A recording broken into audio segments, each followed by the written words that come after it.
अस्सलाम वालेकुम नाज़रीन, आप देख रहे हैं मुबश्शिर लुकमान यूट्यूब चैनल। मैं हूं महफूज तबस्सुम। नाज़रीन, मुस्लिम लीग नून की चीफ ऑर्गेनाइजर मरियम नवाज वतन वापस पहुंच चुकी हैं और बड़ा शानदार उनका कारकुनान ने इस्तकबाल किया और हमने देखा भी बड़ी तादाद में लोग एयरपोर्ट गए। मुबश्शिर साहब, अब जाहिर सी बात है बहुत बड़ी ये डेवलपमेंट थी कि मरियम नवाज वापस आ गई। कहा तो ये चाहता है नवाज शरीफ साहब भी साथ आएंगे, लेकिन अभी फिलहाल मरियम नवाज आई और जिस तरह से उनका इस्तकबाल हुआ वो भी सबने देखा। अब क्या लगता है सर, पाकिस्तान में सब ठीक हो जाएगा? मैं मावेश आज सुबह मैं भी आया हूँ पाकिस्तान वापस, और मैंने जो एयरपोर्ट पे हाल देखा है मुझे तो बहुत शर्म आई है। यानी आधी पंजाब पुलिस वहां थी, एसपी, डीएसपी, डीआईजी, पत्नी एसएसपी दौड़े लगी हुई थी, पार्किंग लॉट में आने पे तंग, ये वो व्हाटएवर। और मैं सोचा था कि यार नॉन इलेक्टेड पर्सन है, उसके लिए हमारी पुलिस कितनी भाग दौड़ कर रही है। यानी शर्म ही नहीं आती है इन लोगों को। वर्दियां पहनी हुई है इन्होंने, सरकार के मुलाजिम में हम जाती नौकर बन के रह जाते हैं। और ये कौम है जिसने अपने आप को तारीफें कर करके आसमान पे पहुंचाया हुआ है कि पता नहीं हम जिंदा कौम है, हम एक्चुअली मुर्दा कौम है। हर एक के बच्चों के लिए हमारे प्रोटोकॉल जो है वो हाजिर होते हैं। हम लोग अपनी यूनिफॉर्म में हम उनको सलूट मार रहे होते हैं, वो चाहे इमरान खान के बच्चे हों, चाहे शहबाज शरीफ के हों, चाहे नवाज शरीफ के हों।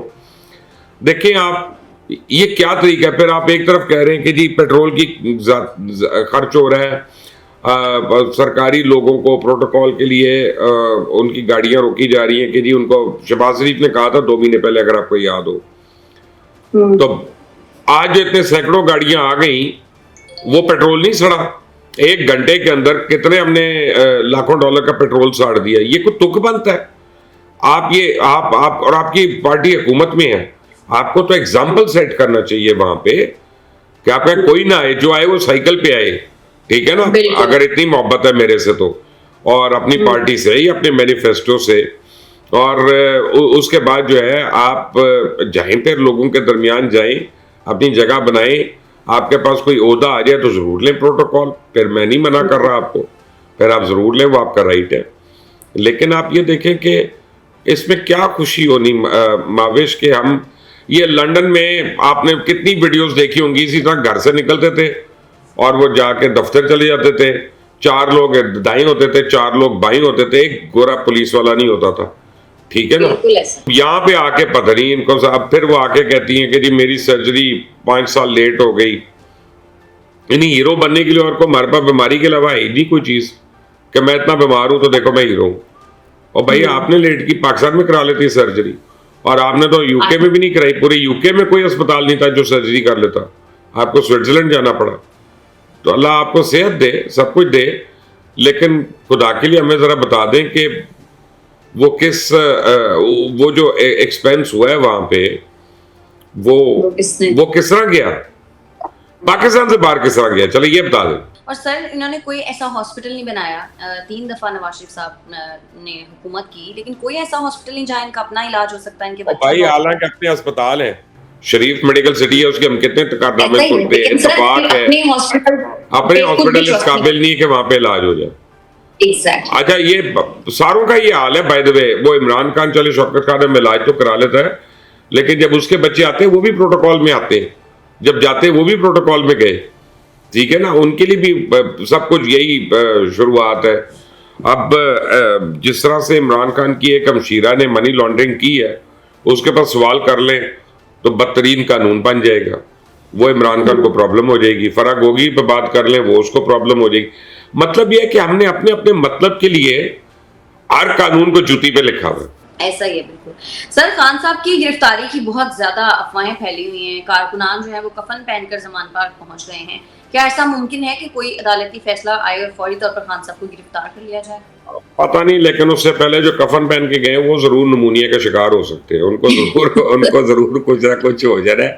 भाई मैं कह रहा हूँ कफन जरूर ऊपर से पहन लो, नहीं कि स्वेटर पहन लेना नीचे, मेहरबानी तुम्हारी, हम ठीक है ना? लेकिन इमरान खान की गिरफ्तारी अगर कोई अदालती फैसला आ जाएगा तो उसी वक्त हो जाएगी। अभी तक तो मुझे लगता नहीं। मैंने आपको परसों भी यही कही थी जब सारी अफवाहें थी कि जी आज रात को गिरफ्तार हो जाना इमरान खान ने, तो मैंने आपको तब भी कहा था कि मुझे अभी नहीं मुमकिन लग रहा, और अभी भी मुझे नहीं लग रहा। लेकिन यह कि अगर फर्ज करें कल मंडे को फैसला आ जाता है किसी एक केस में, तो हो जाएगी गिरफ्तारी। कौन सी ऐसी बईद है? फिर वो सारे केसेस हैं, वो एक साथ कल्मिनेट कर रहे हैं, तो उस वक्त हो सकता है, कुछ भी हो सकता है।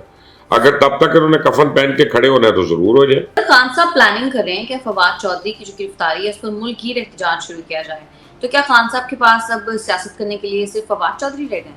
हाँ, वो अरशद शरीफ की तो तदफीन हो गई ना, उसको तो खान साहब भूल गए ना। अरशद शरीफ तो पसे पुश चला गया ना, उसको तो अब कोई याद भी नहीं कर रहा। ना कोई GIT वाला याद कर रहा है, ना कोई वकील याद कर रहा है, ना कोई तहरीक इंसाफ वाला याद कर रहा है, ना कोई उसके चैनल वाले याद कर रहे हैं।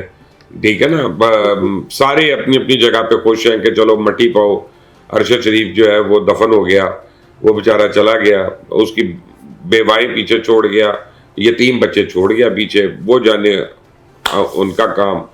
अब ये क्या कर सकते हैं? अब फवाद चौधरी के नाम पे ये एहतजाज शुरू करेंगे। मैं आपको ये बता रहा हूँ कि पहले 200 लोग आते थे एहतजाज में, तो आपको 20-22 आएंगे, इससे ज़्यादा नहीं होंगे, आप फिक्र ना करें। ये सिर्फ एक जगह रश कर लेते हैं, किसी एक चौक पे 3 टायर जला देते हैं, एक सड़क ब्लॉक कर देते हैं, लगता है जी बहुत हंगामा हो गया। ये लोग एहतजाज नहीं कर सकते माविश। जिन्होंने एहतजाज करने वाली शक्लें होती हैं वो और होती हैं।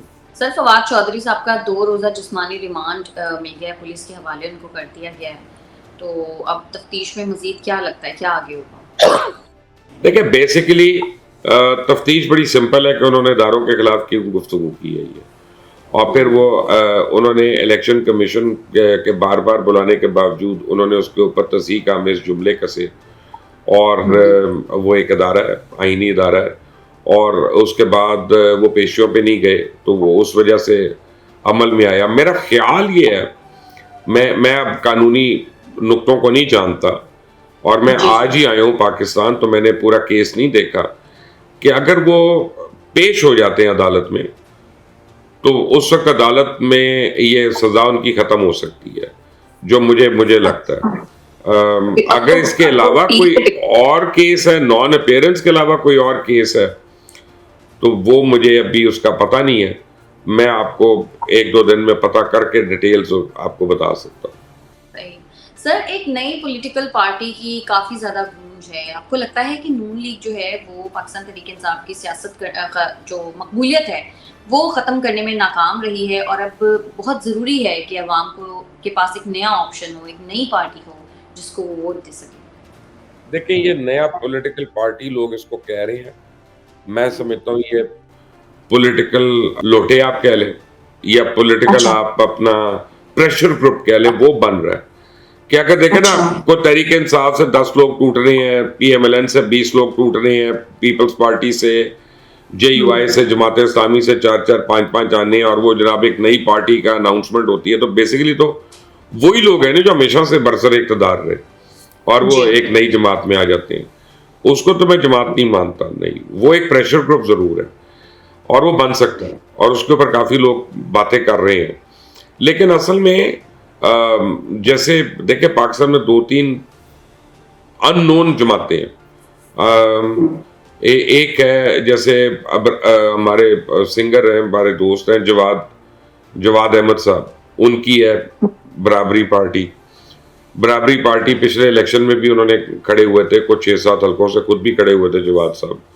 वो कामयाबी हो या ना हो उनको, लेकिन वो काफ़ी काम कर रहे हैं, ग्राउंड पे काम कर रहे हैं। इसी तरह PSP थी जो जम हो गई दोबारा MQM के अंदर। अब एक मुझे किसी ने अप्रोच किया, बता रहे थे कि जी उनकी कोई खुशहाल पार्टी उन्होंने बनाई है, और वो उसमें नए लोग लाना चाह रहे हैं, वो चाहते हैं मीडिया में उसका जिक्र हो। तो मैंने कहा मैं फॉलो करूंगा, फिर मैं बताऊंगा। फिर इसी तरह एक हमारे दोस्त होते थे ख्वाजा साहब, ये होटलियर भी हैं, एक लाहौर का बहुत बड़ा होटल है, उसके मालिक भी हैं। उन्होंने काफ़ी अच्छी एक पार्टी की बुनियाद रखी थी, उसका मैनिफेस्टो वगैरह बहुत अच्छा था, बड़ा रियलिस्टिक किस्म का था।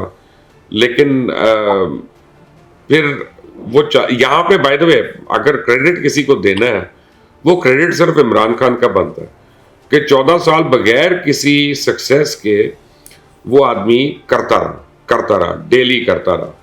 वो जो एनर्जी लेवल है वो अभी तक मैंने किसी और में देखा नहीं है जितना इमरान खान का एनर्जी लेवल है। और जितना कंसिस्टेंट है वो बिल्कुल, और अभी यानी वैसे का वैसे ही हम उससे एग्री करें डिसएग्री करें कता नजर उसके, लेकिन वो उसने देखें, ये कहने को होता है कि 22 साल जद्दोजहद की। जब 22 साल आप रोज सुबह उठते हो और आप कहते हैं अच्छा मुझे तो मिलने कोई नहीं आया, और आप फिर उस तरह से शुरू हो जाते हैं, तो that requires a lot of aptitude and that requires a lot of commitment to the cause. Patience चाहिए। ठीक है ना, उसके लिए पेशेंस भी चाहिए और कमिटमेंट भी चाहिए ना। तो नई पार्टी में अगर इस तरह की कमिटमेंट होगी, और अगर तो वो आम आदमियों को लेके आएगी, आम आदमियों को, अननोन को, नॉन लोटास को, नॉन बिरादरियों के ऊपर, मेरिट के ऊपर, तो फिर तो हम सारे उसको सलाम करेंगे। लेकिन अगर उसने कुछ चार उधर के तोड़ने, चार उधर के तोड़ने, तो फिर टठेकू में जाए मेरी तरफ से यार। अब बाकी काम रह गए कि एक और काम करना शुरू हो जाए। नाज़रीन, आज के प्रोग्राम से इतना ही। अगर आपको हमारी वीडियो पसंद आती है तो चैनल को कर दें लाइक, सब्सक्राइब और शेयर, और अपनी कीमती राय से हमें जरूर आगाह कीजिएगा। हमें इजाजत दें, अल्लाह के बाद।